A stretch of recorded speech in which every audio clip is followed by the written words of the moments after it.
പുരാണങ്ങളിലൊക്കെ ഒരുപാട് മഹർഷിമാരുടെ കഥകളും കാര്യങ്ങളും ഒക്കെ നമുക്കറിയാൻ പറ്റുന്നുണ്ട്.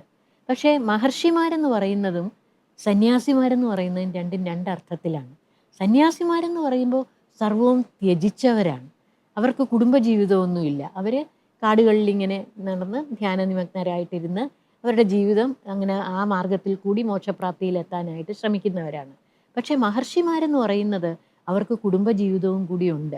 അതുകൊണ്ടാണ് ഒരുപാട് മഹർഷിമാർ ഭാര്യമാരും മക്കളും ഒക്കെ ആയിട്ട് താമസിക്കുന്നത് നമ്മൾ പുരാണങ്ങളിൽ കണ്ടിട്ടുള്ളത്.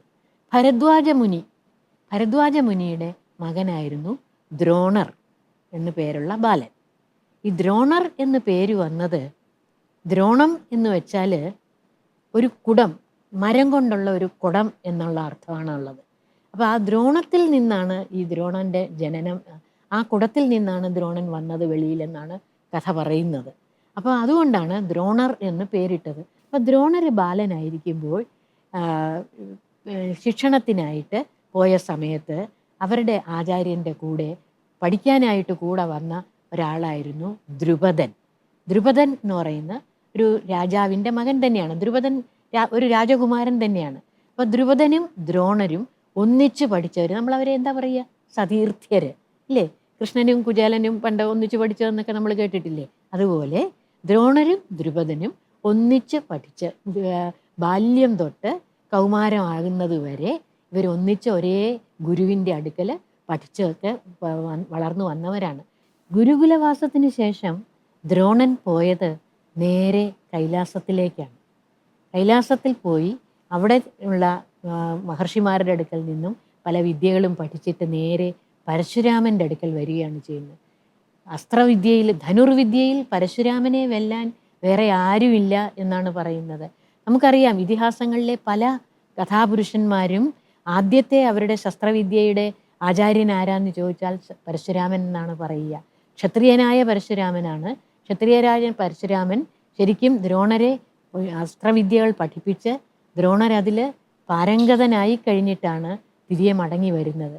എന്നിട്ടാണ് കൃപിയെ വിവാഹം ചെയ്യുന്നത്. അപ്പോൾ ഇവർ താമസിക്കുമ്പോൾ പഴയ പോലെ നമ്മൾ കുചേലൻ്റെ കാര്യം പറഞ്ഞ പോലെ തന്നെ വളരെ ദാരിദ്ര്യമുണ്ട്, നിത്യാവൃത്തിക്ക് വഴിയില്ലാണ്ടാവുന്നു. അങ്ങനെയൊക്കെ വന്നപ്പോൾ അതിൻ്റെ കൂട്ടത്തിൽ ഒരു മകനും ഉണ്ടായി. അപ്പോൾ മകൻ്റെ കാര്യം നോക്കണം, മകനെ കഷ്ടപ്പാട് അറിയിക്കരുത്. ഇതൊക്കെ എല്ലാ അച്ഛനമ്മമാരുടെയും വിചാരമല്ലേ?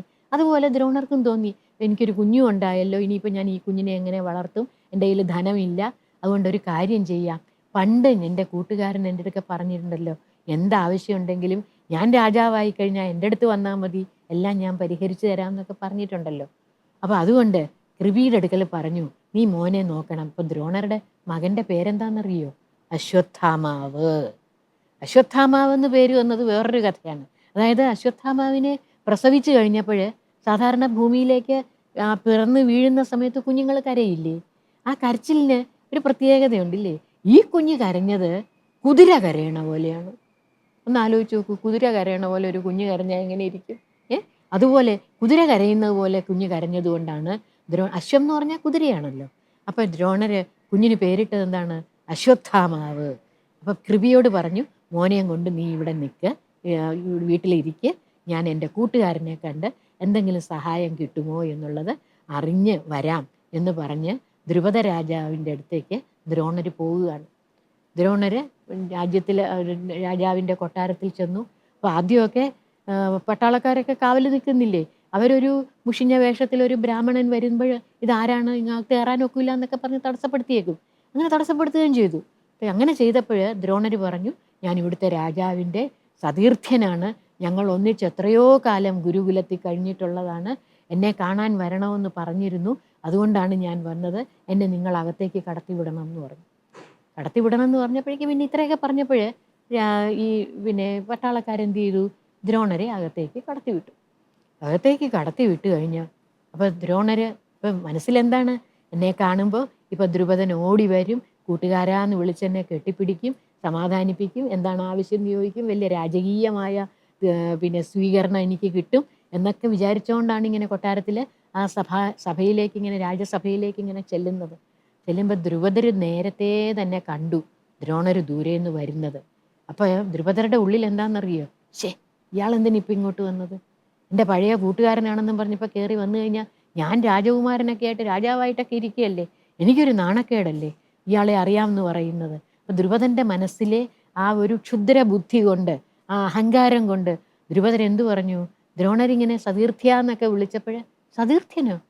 ആര്? ഞാൻ നിങ്ങളുടെ സതീർത്ഥ്യനോ? എനിക്ക് നിങ്ങളെ അറിയാൻ വയ്യ എന്ന് തന്നെയല്ല. അഥവാ ഒന്നിച്ച് സ്കൂളിൽ അല്ലെങ്കിൽ ഒരു ആചാര്യൻ്റെ അടുക്കലൊക്കെ പഠിക്കാൻ പോകുമ്പോൾ എത്രയോ കുട്ടികൾ വരുന്നതാണ്. അവരെല്ലാവരെയും ഒന്നും ഞാൻ അറിയണമെന്നൊന്നുമില്ല എന്ന് തന്നെയല്ല. നിങ്ങൾ പറയുന്നത് കേട്ട് കഴിഞ്ഞാൽ പണ്ഡിതനും പാമരനും തമ്മിൽ ഒരു മൈത്രിയും പാടില്ല. പണ്ഡിതൻ എല്ലാത്തിൻ്റെയും വലിയ എന്താ വിദ്യാധിപനായിട്ടിരിക്കുന്നയാളാണ്. പാമരൻ എന്ന് പറഞ്ഞാലോ ഒന്നും അറിയാൻ പാടില്ലാത്തയാൾ ഇല്ലേ? അവരെങ്ങനെ ചേരും? ധനികനും ദരിദ്രനുമായിട്ട് ചേരുവോ? ഏയ്, ചേരൂല്ല. അവർ രണ്ടുപേരും രണ്ട് ധ്രുവങ്ങളിൽ നിൽക്കുന്നവരാണ് ഇല്ലേ? പിന്നെ ക്ലീബൻ എന്ന് പറഞ്ഞാൽ ദുർബലൻ. ക്ലീബനും ശൂരനുമായിട്ട് എങ്ങനെയാണ് ചേരുന്നത്? ഞാൻ ശൂരനാണ്, നിങ്ങൾ വെറും ഒരു ക്ലീബനാണ്, ദുർബലനാണ്, നിങ്ങൾ എൻ്റെ കൂട്ടുകാരനാണെന്ന് പറഞ്ഞാൽ ലോകം ചിരിക്കും. ദ്രോണർക്ക് മനസ്സിൽ ഒരു ഇടിവെട്ടി പോലെയാണ്, അല്ലെങ്കിൽ ഒരു അശനിപാതം എന്നൊക്കെ പറയില്ലേ, അതുപോലെയാണ് ദ്രോണർ നിന്നുപോയത്. എന്നാലും എൻ്റെ കൂട്ടുകാരൻ എത്രയോ വർഷം ഞങ്ങൾ ഒന്നിച്ച് താമസിച്ചവരാണ്, എന്നിട്ട് ഇങ്ങനെ പറഞ്ഞല്ലോ എന്നുള്ള മനസ്സിലൊരു സങ്കടവും അതേസമയം ദ്രുപദനോട് അങ്ങേയറ്റം ദേഷ്യവും തോന്നി. ഒരു വല്ലാത്തൊരു തീർത്താൽ തീരാത്ത ഒരു പക പോലെയാണ് ദ്രോണന് മനസ്സിൽ തോന്നിയത്. ഇതിങ്ങനെ അവൻ പറഞ്ഞില്ലേ, ഇതിനെന്തെങ്കിലും പരിഹാരം ഞാൻ കണ്ടുപിടിക്കും, ഇതിന് തീർച്ചയായിട്ടും ഞാൻ പകരം വീട്ടും എന്നൊക്കെ വിചാരിച്ച് ദ്രോണർ എന്ത് ചെയ്തു? ആ ദ്രുപദ രാജാവിൻ്റെ രാജധാനിയിൽ നിന്നും നേരെ പോയത് എങ്ങോട്ടാണെന്നറിയാമോ? ഹസ്തിനപുരിയിലേക്ക്.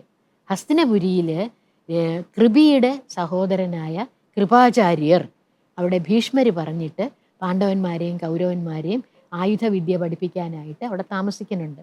അപ്പം അങ്ങനെ കൃപാചാര്യരുടെ അടുക്കലേക്ക് ദ്രോണൻ പോകുകയാണ്.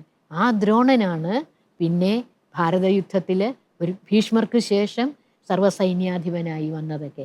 അത് കഥ വേറെ. ദ്രോണര് ദ്രുപദനോടുള്ള പക വീട്ടിയോ എന്നുള്ളത് വേറൊരു കഥ. ഇതൊക്കെ നമുക്ക് കേൾക്കാം.